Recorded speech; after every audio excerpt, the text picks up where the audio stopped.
There's been no real answers for osteoporosis until now.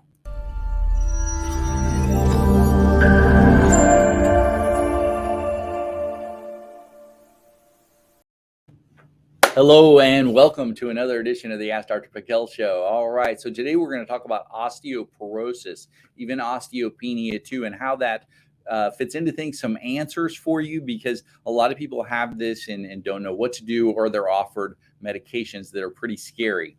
So let's dive right in with osteoporosis. So osteoporosis is also called the silent killer because it can sneak up on you. You probably won't even know you have it until you get a fracture or something happens, that you maybe even get a compression fracture in your back, or you fall and you break something. So this is when people finally find out. It is the third most prevalent disease in the United States. That's really not talked about.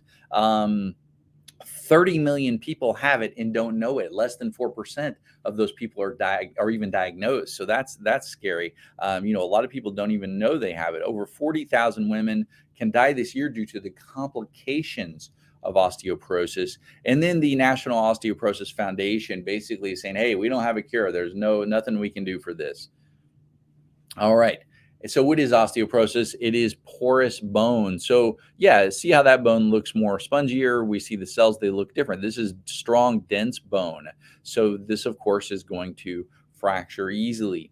Now, at one point, they thought, hey, this is just aging. Some people, it just happens with age. No, this has been found out to be, this is not true, and progression can be prevented.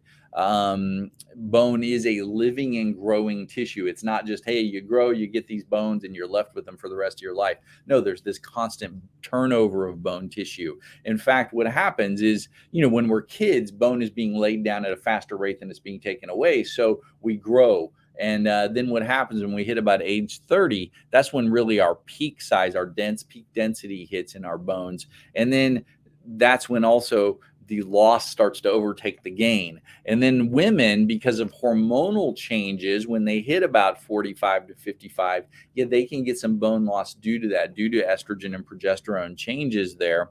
Now, that doesn't happen in every woman, though, but it's about a 10 to 15% change. And then after about age 65, both men and women lose some bone. Now, bone loss in itself is normal, but osteoporosis, the degree of that bone quality and density being gone, that's not normal. All right. So they'll usually measure this looking at your bone density scan, and we'll have what's called a T-score. Basically, look at these negative numbers as you're losing bone. So, each one of these is going to show where your range is at and where you're at in that spectrum. So what can you do to help this? Basically, there are things that rob calcium and other things out of our minerals out of our bones. These are usually all the things that the standard American diet: white flour, soft drinks, alcohol, sugar, things that can help to increase bone density food wise. Eating good fats, very important. Fruits and veggies, whole grains. These are all things that can increase our help. Now, one big problem is a sedentary lifestyle. If you're in the lazy boy chair and you're there most of the day, this is a big problem, and it can start to lead. If you don't use your bones, you lose your bones. All right.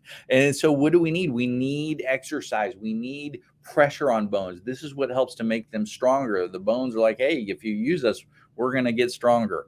And so again, we can get this high impact exercise, low impact exercise, resistance training, different types of exercises that can help these bones. But again, don't dive right in all of a sudden. Make sure that you're healthy enough to do certain types of exercise. Talk to your doctor about this. Most of my patients with osteoporosis, I will have them exercise in water, doing resistance exercises in water. You can find out more on that. That way you're taking away a lot of this gravity and reducing risk of fracture during exercise. So what do you take? What do you do? What's important with this?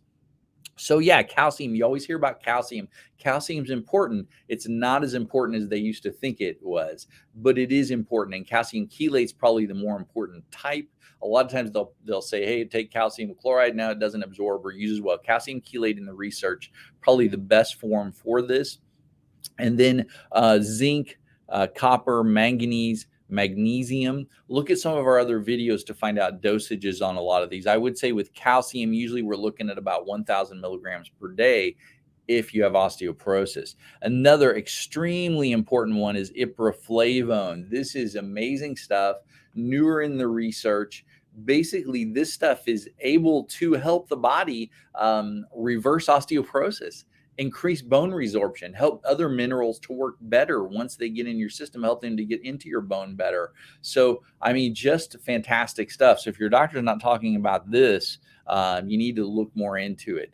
And then as far as vitamins, yeah, extremely crucial. Vitamin D, vitamin K2, vitamin A. You can look for our videos on those too to find out more on dosages. And then I would say, dosages may vary. If you have osteopenia, yeah, you'll probably don't need as high of a dosage as someone with osteoporosis. So again, before you take anything, you always want to ask your doctor about these types of things. But definitely, osteoporosis, a major problem in the United States. It does need support and help, and there's ways to do that. All right. Well, hopefully everybody got some great stuff out of this. God bless, and I will see you next time.